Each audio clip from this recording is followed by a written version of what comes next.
Abra a tua Bíblia,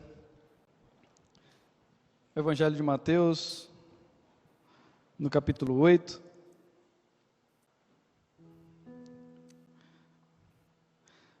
A gente já viu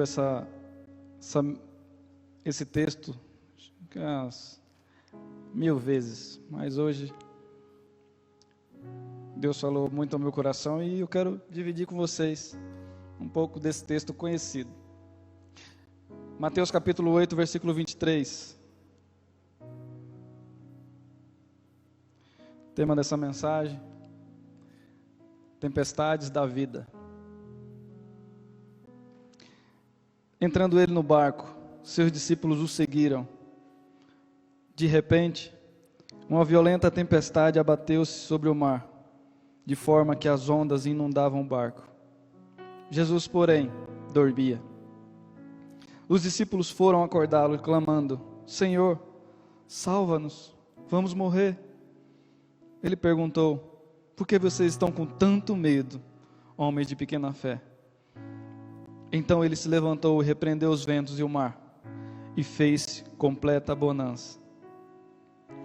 Os homens ficaram perplexos e perguntaram: quem é este, que até os ventos e o mar lhe obedecem? Até aí. Irmãos, tempestade na Bíblia é sinônimo de tribulação, problemas, lutas. Existem dois tipos de tempestades: aquelas pelo qual nós provocamos e aquela que Deus provoca.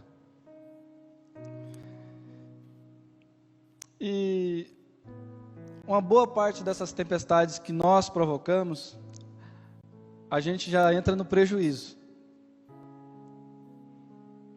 E é mais difícil de sair, não é verdade? Quando a gente se enrosca, é mais difícil de a gente sair. E nem adianta culpar a Deus em nada, porque muitas vezes nós provocamos, aconteceu, nós temos que bater no peito e falar: olha, essa foi eu que gerei, essa foi eu que provoquei. Foi assim Jonas. Depois, todos nós conhecemos a história. Depois da sua desobediência, no capítulo 1 diz assim, versículo 12: eles estavam no barco e ele fala para aqueles homens: peguem-me e joguem-me no mar, e ele se acalmará, pois eu sei que é por minha causa que essa violenta tempestade caiu sobre vocês. Tempestade. Aqui vemos Jonas bater no peito e falar: olha, essa eu causei. Eu lembro de um tempo atrás, eu já contei essa história aqui, mas marcou muito. E sempre quando eu penso nisso, eu lembro dessa história, porque muitas vezes nós jogamos a culpa para o outro e não reconhecemos que muitas vezes nós que causamos a situação. E eu e o pastor Clóvis fomos visitar uma senhora do Parque Santa Teresa, uma das nossas igrejas, ali em Carapicuíba. Essa senhora tem pouco mais de 90 anos. E eu e o pastor Clóvis chegamos lá e ela gosta muito de pintar. A pastora Ellen conhece, a irmã Darcy. E tinha um quadro assim, o pastor Clóvis falou: nossa, dona Darcy, eu não conhecia esse quadro, que quadro bonito. Só que ela já está com um problema muito grave nas vistas, né? E ela falou: olha, eu estava aqui sem fazer nada e eu fui pintar esse quadro. Já tinha muito tempo que eu não pintava quadro e eu resolvi pintar esse. Mas como minha vista não está bem, eu não sei se está bom, se ficou bom. Minha filha, ela chegou aqui e falou que, nossa, que ficou muito bonito. Aí a gente falou, nossa, não, mas de fato ficou perfeito. Ela falou, então foi o Senhor que fez. Se ficasse feio, pode jogar a culpa para mim, na minha conta. Eu achei muito interessante ela ter falado isso, porque precisamos muitas vezes pôr na nossa conta algumas coisas que acontecem. Eu estava pensando em alguns tipos de tempestades, para a gente fazer uma reflexão rapidinho essa noite. Tempestade financeira. Quando é que essa tempestade ela vem? Muitas vezes quando nós fazemos uma dívida sem consultar a Deus. Ou abrimos um negócio no impulso, ou a gente vai comprar alguma coisa no impulso, sem consultar ao Senhor. Eu achei muito interessante, acho que ela não está aqui, ela deve estar lá em cima, mas uma moça, ela chegou a semana passada para nós, acho que o Bruno estava, ela falou, olha, a gente foi, eu estava pretendendo empreender, mas não sabia como, e de repente apareceu um negócio para mim, e ela falou, mas eu fui orar ao Senhor, e eu orei por 6 meses até que Deus me confirmasse que era algo para abrir.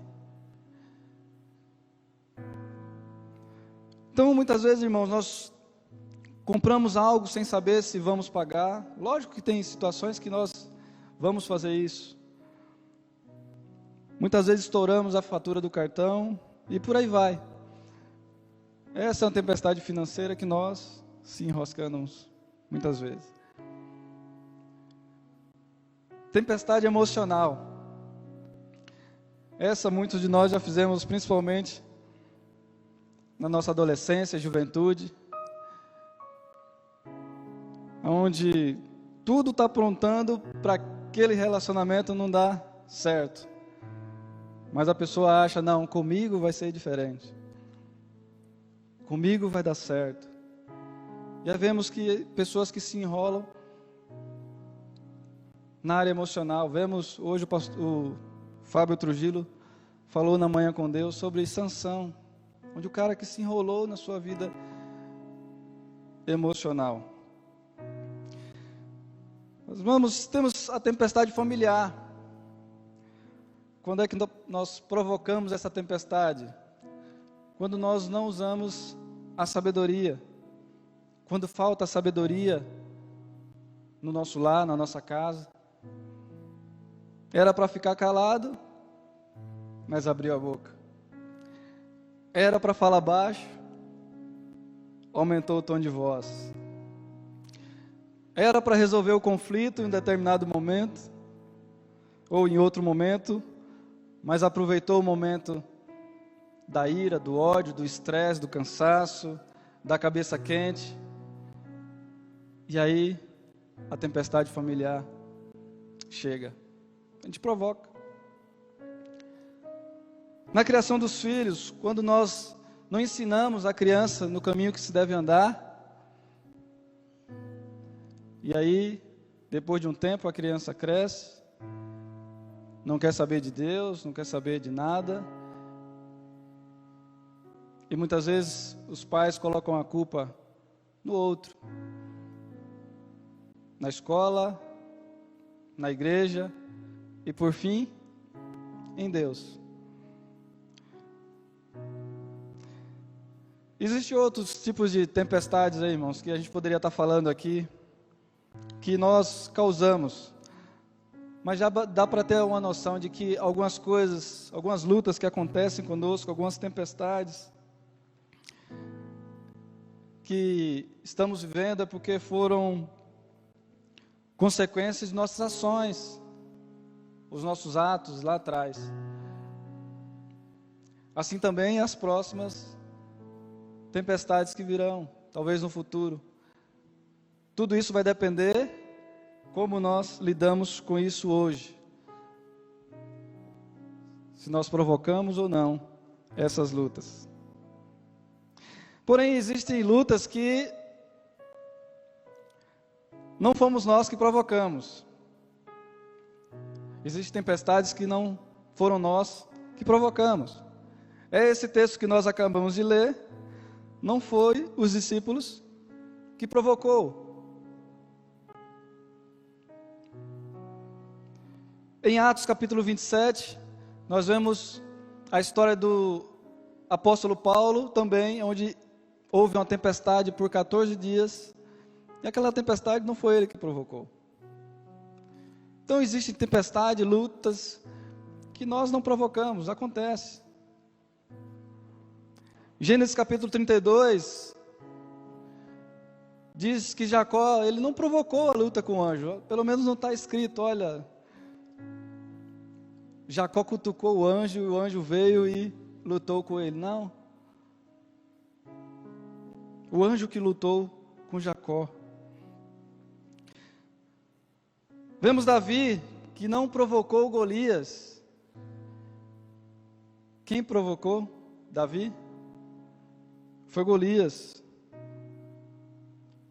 É o gigante que provocou Davi. E em vários momentos da história de Israel, da nação de Israel, os inimigos provocavam o povo de Deus. Então, nesses tipos de lutas, de tempestades, nós podemos ter a certeza, irmãos, que se nós aplicarmos as orientações dadas por Deus, as direções dadas por Deus, Deus ele nos dá a vitória. Quando nós aprendemos as lições que Deus quer nos ensinar, nas tempestades que Ele mesmo nos coloca, a gente pode ter certeza da vitória.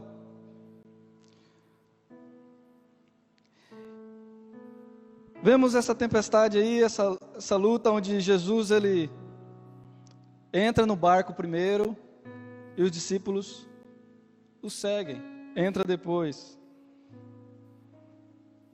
E aí a Bíblia diz no versículo 24 que uma violenta tempestade chegou, abateu-se sobre o mar, e as ondas e as águas começaram a entrar naquele barco. Essa tempestade provocada por Deus e queria ensinar algumas coisas para aqueles discípulos e a nós hoje. E a primeira coisa que esses caras fazem, que nós devemos fazer, é clamar àquele que pode resolver a situação. Quando os problemas chegam, nós não pedimos, eles veio, chegaram, caíram no nosso colo. Nós devemos clamar por aquele que tem poder para resolver a situação, amém? No versículo 25, os discípulos eles foram acordar, clamando, Senhor, salva-nos. Muitas vezes nós não fazemos isso, nós deixamos por último. As ondas estão entrando no nosso barco, os problemas estão aumentando. E a tendência é multiplicar, vem mais problemas, e a gente não consegue, e a gente não clama, não busca aquele que pode nos salvar, aquele que pode nos direcionar, aquele que pode resolver a situação. Esses discípulos, eles foram acordar Jesus, aquele que podia salvar. Salmo 107 diz, versículo 28, na sua aflição clamaram ao Senhor, e Ele os tirou da tribulação em que se encontravam. Reduziu a tempestade a uma brisa, e serenou as ondas. As ondas sossegaram, eles se alegraram, e Deus os guiou ao porto almejado. Aleluia. Esse é o Deus que servimos, irmãos.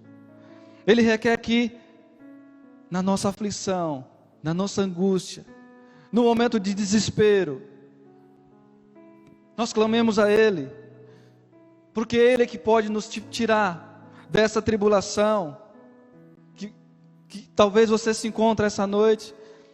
Foi aquela que o salmista diz, olha, o Senhor me livrou da minha tribulação, aquela que eu me encontrava.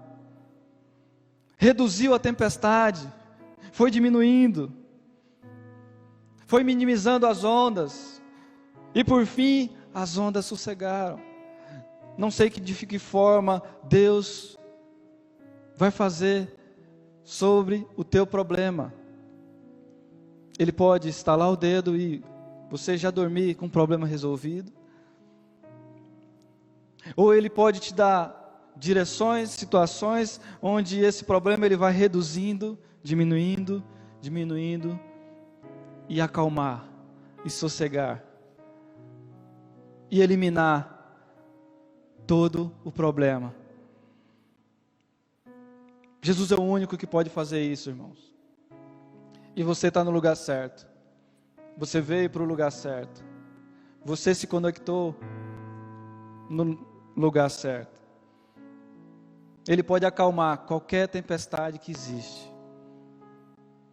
Clame a Ele. A palavra de Deus vai dizer: clame a mim. Clame a mim e respondeste-ei.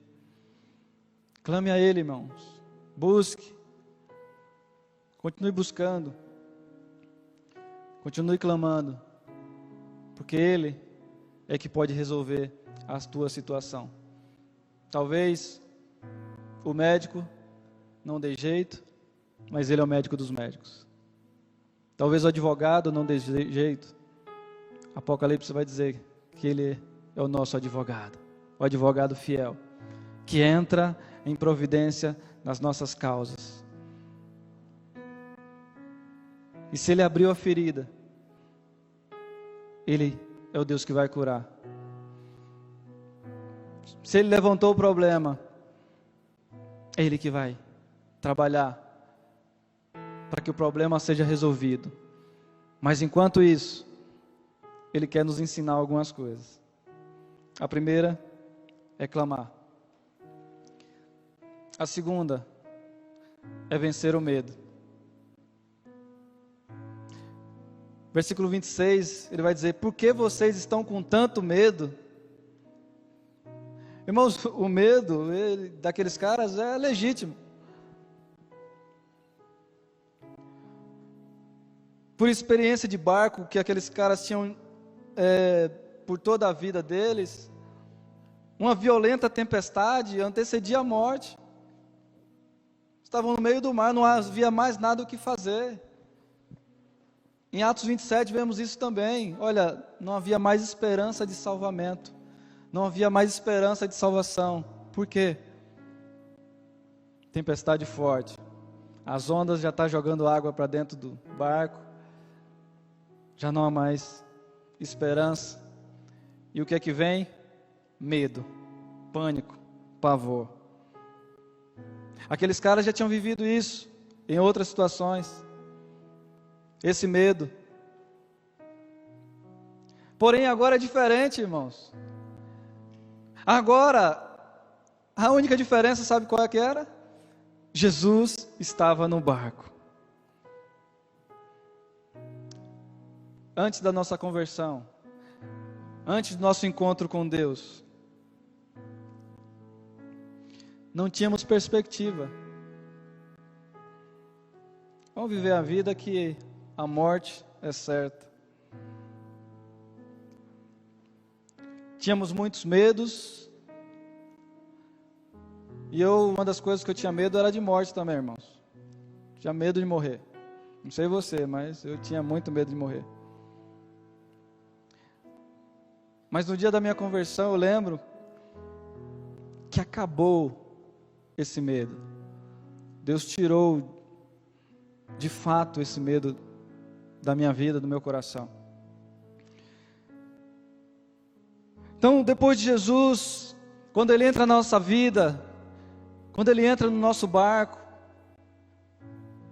esse medo não nos amedronta mais.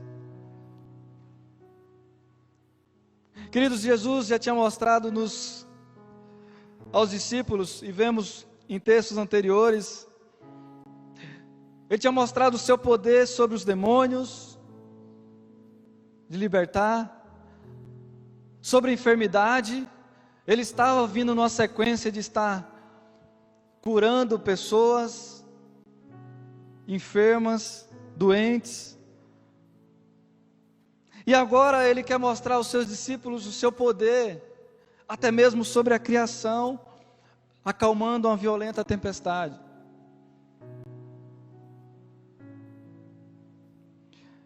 Ou seja, todas as manifestações sobrenaturais que aconteceram na Bíblia são comprovadas cientificamente.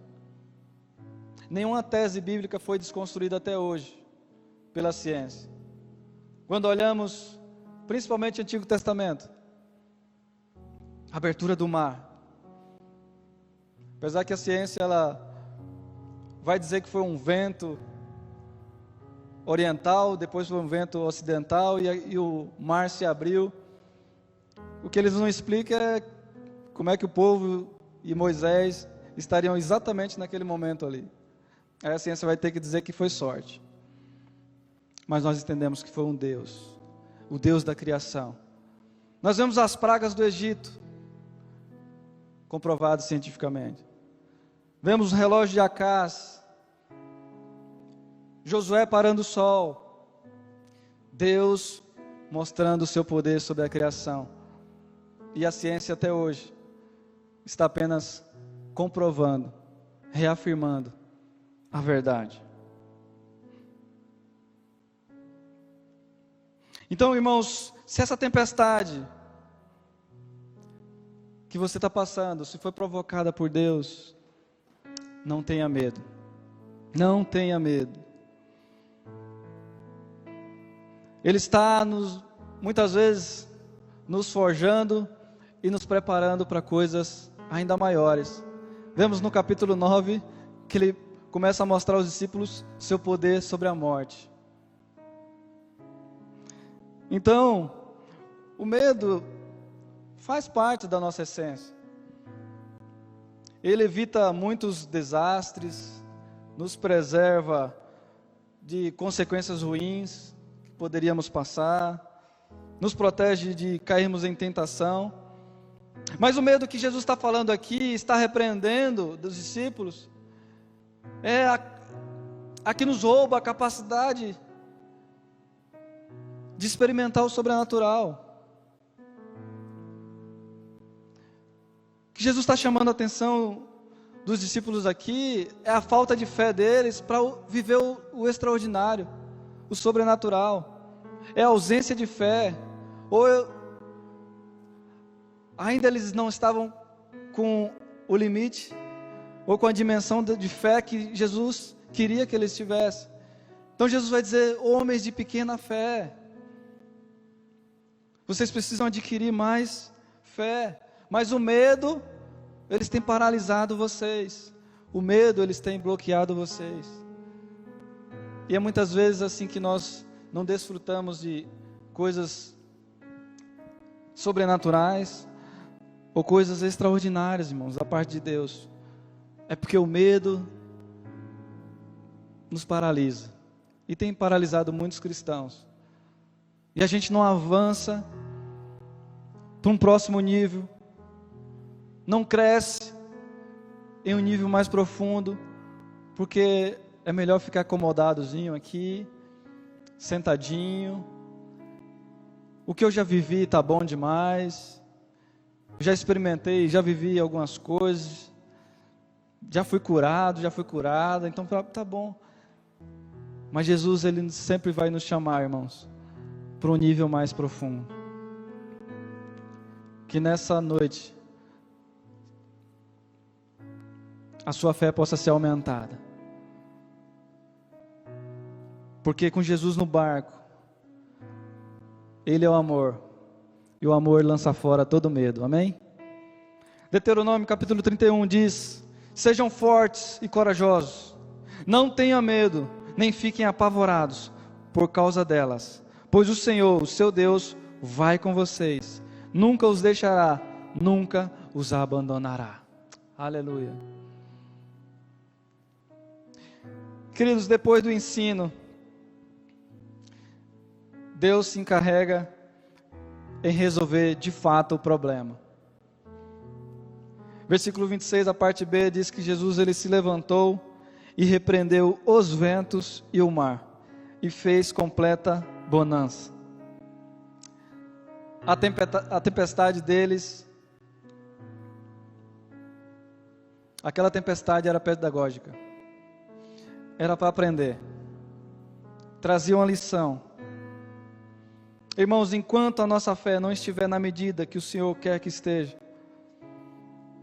estaremos com ventos, com ondas ao nosso redor, até chegarmos à maturidade da fé, até chegar na dimensão de fé que Deus quer que nós estejamos. Então, se você quer sair da tempestade, passar pela essa tempestade, por essa luta, continue clamando, buscando a Deus, sendo direcionado por Ele. Peça para Deus aumentar a sua fé. Entre em dimensões maiores. Busque a Ele em oração. Discipline sua vida para isso. Leia a palavra do Senhor. Invista tempo buscando a Deus. Pode ter certeza que tudo isso aqui vai acontecer. Porque Deus ele sempre tem um nível mais profundo para nós. E se você aprender rápido essa lição, o final está próximo. O final é a bonança. Completa a bonança. Estaremos atravessando essa tempestade. Já aprendi, Jesus, vamos para a próxima.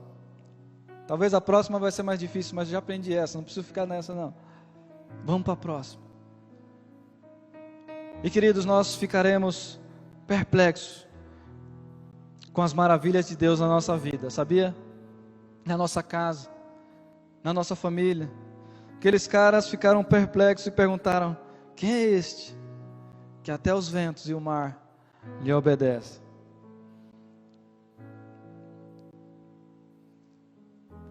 Que você possa ficar perplexo, admirado com aquilo que o Senhor vai fazer na tua vida, na tua casa, na tua família, no teu ministério e na igreja. Temos orado por isso, para vivermos o sobrenatural dele nesse lugar, irmãos. E eu creio que entrarão pessoas por aquela porta, com muitas lutas, é verdade, tempestades, é verdade, mas o Senhor, aquele mesmo que estava com os discípulos, que tem poder sobre a criação, possa acalmar, aquietar e fazer cessar todas as tempestades de todas as pessoas que entrarão nesse lugar. Você crê assim? Você crê que Ele pode fazer isso na sua vida? Fique de pé, no nome de Jesus. Foi breve a palavra, mas eu creio que falou o seu coração. Feche teus olhos por um instante. Não esqueça disso, irmãos. O primeiro versículo é muito interessante, porque Jesus entra no barco primeiro. Jesus entrou no barco e seus discípulos o seguiram. Talvez a tempestade entrou na sua casa, mas saiba que Jesus entrou primeiro. Jesus entrou primeiro. E Ele só sai desse barco quando cessar a tempestade. E Ele tem um porto seguro para cada um de nós. Louvado seja Deus. Por isso que começamos esse culto falando para para aquietarmos o nosso coração. Que você possa aquietar o seu coração.